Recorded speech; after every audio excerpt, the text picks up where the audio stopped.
എടുക്കാതെ അതൊക്കെയല്ലേ സംസാരിക്കുന്നത്. അമ്മമ്മേ ഇതാണ്ട മെർലിൻ ചേച്ചി.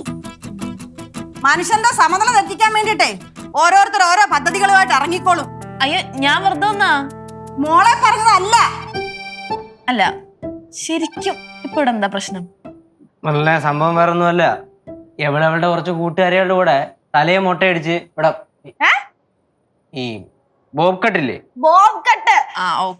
ബോബ് കട്ടും ചെയ്തിട്ട് മുംബൈക്ക് എന്തിനാ പോണെന്ന് പോയിട്ട് പിന്നെ പോണ വഴിക്ക് എന്തോ എൻഗേജ്മെന്റ് എന്തിനാ കാരണം എന്താണ്? പോണ വഴിക്ക് എൻഗേജ്മെന്റിന്റെ കാരണമല്ല, എൻഗേജ്മെന്റിനാണ് പോകുന്നത്. പിന്നെ പറ്റുമെങ്കിൽ പോകുന്ന വഴിക്ക് മുംബൈ കൂടെ കുറച്ച് കാണാൻ തീരുമാനിച്ചു. ഇതൊക്കെ ഒരു പ്രശ്നമാണോ എന്റെ മെർലിനെ? അല്ല, എൻഗേജ്മെന്റേ 1 മണിക്കൂറോ മറ്റോ അല്ലേ ഉള്ളൂ. പിന്നെ ബാക്കി 8 ദിവസം അവിടെ കറങ്ങാനല്ലേ പോകുന്നത്. എന്നും വെച്ചോണ്ട് 1 മണിക്കൂർ എൻഗേജ്മെന്റിന് രാവിലെ പോയിട്ട് തല കാണിച്ച് 1 മണിക്കൂർ കഴിഞ്ഞ് അടുത്ത ട്രെയിനെ പിടിച്ച് തിരിച്ച് വീട്ടിൽ വരാൻ പറ്റോ? ഇല്ലല്ലോ.